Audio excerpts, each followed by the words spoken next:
Fable Chapter 20. Dawn broke as we entered the harbor. I stood at the bow as Oster tied off the last bandage, watching the city come closer. For 4 years, I dreamed of the moment I would reach Saros, and now that it was here, all I could think about was the moment I would see my father's face, wondering what he'd say, what he'd do. The stone buildings crowded into one another, sprawling down the hill that led to the water. The early light reflected off the square window glass as the sun rose behind me, making the city look like it was studded with diamonds. And suspended above it all, an intricate grid of rope bridges hung, already filled with people making their way across the city. Keep them clean. Oster waited for me to nod in answer before he picked up the pail at his feet and climbed the mast. I looked down at my scraped hands, now wrapped in white linen strips. The fever and the swelling along the cuts on my shoulders had begun to fade, and my lip was beginning to heal. In the end, I'd have more than one scar to remember the journey across the Narrows by. Oster's shadow danced on the deck as he balanced in the lines with the seabirds overhead, their wings stretched against the wind. He threw a perch into the air, and one caught it in its mouth as another landed on his shoulder. I couldn't help wondering if what my father had always said about the birds was true. If it was, maybe one of them was Crane. The crew readied the Marigold to dock, and by the look of the other ships in the harbor, I could see that we weren't the only ones who'd come through the storm. Split masts, torn sails, and scraped hulls marked several other vessels down the line. The dock crews would make good coin for the next week, their livelihoods often dependent on the faithful storms that plagued the Narrows. More than half of the ships in the harbor bore Saint's crest, and I wasn't the least bit surprised. Even after losing the Lark, his trade had grown in the years since I last saw him. My mother had always admired that about him, the refusal to be beaten and his hunger for more. There was no telling how many ships were under his command now. Willa crouched beside the main anchor, and I took hold of the line, lifting it as she untied the knot. What if Zola finds out what happened to Crane? He knows. My hand tightened on the rope. It wasn't only West I was worried about. What will he do? She shrugged. Zola's got bigger problems. Bigger than one of his crew getting murdered? He got into some trouble with a big gem trader from Bastion who crippled his operation years ago. He can't so much as swim in the waters of the unnamed sea without getting his throat cut. And with Saint taking control of the trade in the Narrows, he's desperate. That's why he's had his eye on us. He can't expand his trade route, so he needs to stay on top. He knows he can't touch Saint, but he can keep smaller crews from coming up. The trade war between the unnamed sea and the Narrows was older than my father. The Narrows had always controlled the production of trade and rye, but Bastion controlled the gems.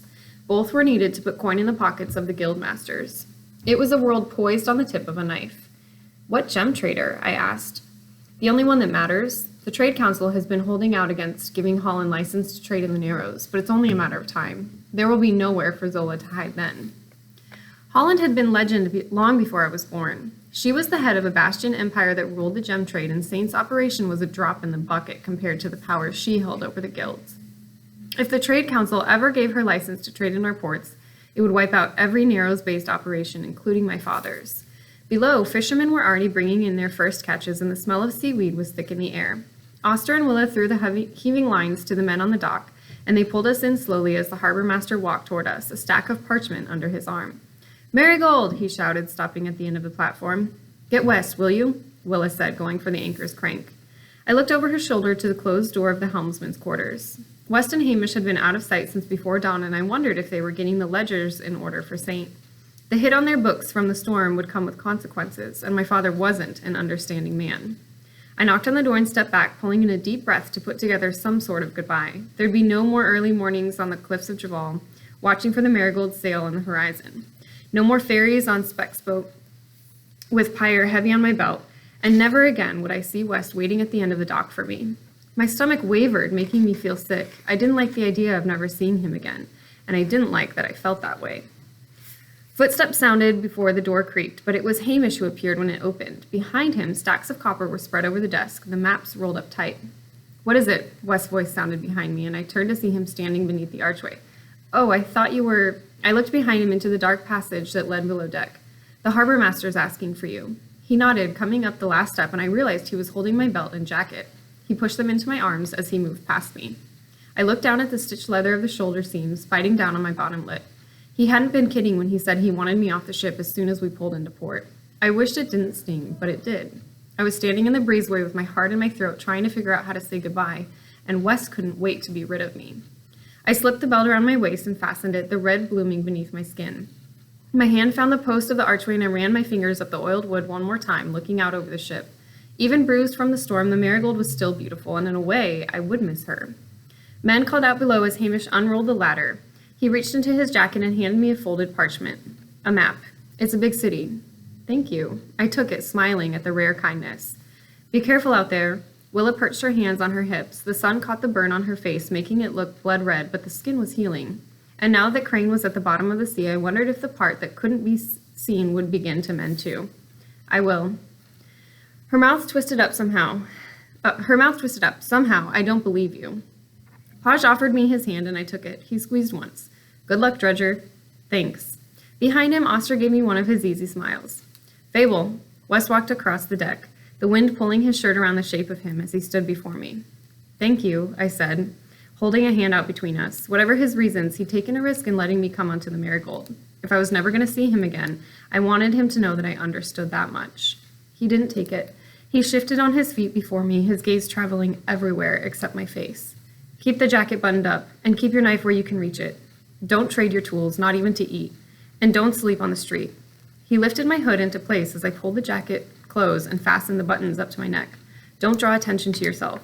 It's better to be no one than to be someone in this city. He thought better of whatever else he was going to say, closing his mouth and swallowing hard.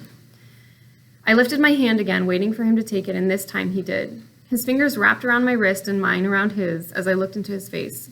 Thank you, West. My voice was small. He didn't move. It looked as if he wasn't even breathing. I tried to let go, but his grip tightened, holding me in place. The pulse at my wrist weakened as he pulled my hand toward him, and the scar carved into my forearm peeked out from beneath my sleeve. I mean it, Fable, he breathed. Be careful. His fingers unwound from my arm, and I stepped back to put more space between us, my heart pounding in my chest. I dropped my eyes to the deck and lifted myself over the rail onto the rungs. He watched me climb down the ladder swinging, and as soon as my boots landed on the crowded dock, something crashed into my side. I flew forward, catching myself on the hull of the ship with my hands to keep from falling in the water. Watch it! A broad-shouldered man barreled past me with a crate of fish on his shoulder, not even looking back. I pushed into the crowd, pulling the sleeve of my jacket down to be sure my arm was covered. The docks were alive with the business of the port, at least 6 times the size of Durns Harbor. I wove in and out of the pockets of people, and when I reached the main walkway that led into the city, I looked back one last time to the Marigold. She sat in one of the last bays, her warm golden wood the color of honey. On the quarterdeck, West stood with his arms crossed, looking out at me. I met his eyes one last time, hoping that even if I hadn't said it, he knew. I did owe him. I owed him everything. He watched me for another moment before he finally turned, disappearing from the deck of the ship, and I breathed past the sting in my eyes. I walked into the river of hucksters swirling around one another up the ramp that led into Saros's waterside. Crews that had just docked were already on their way up the hill where temporary companions and bottles of rye awaited them in the city's taverns. Saint's Outpost was nestled in the Pinch, a pitiful hollow where no respectable person lived or did business. Most everyone who did call it home survived off his patronage, which meant Saint collected a lot of favors. It was one of the reasons he'd been able to build all he had. He knew how to make people depend on him. Another shoulder shoved into me, throwing me back, and I hit a post, stumbling.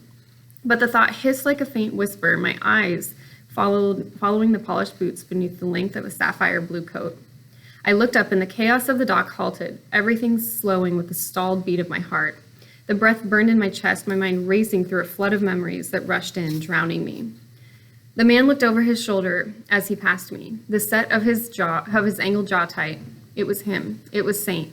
The trader who'd built an empire, the father who'd left me behind, the man who'd loved my mother with the fury of 1,000 merciless storms.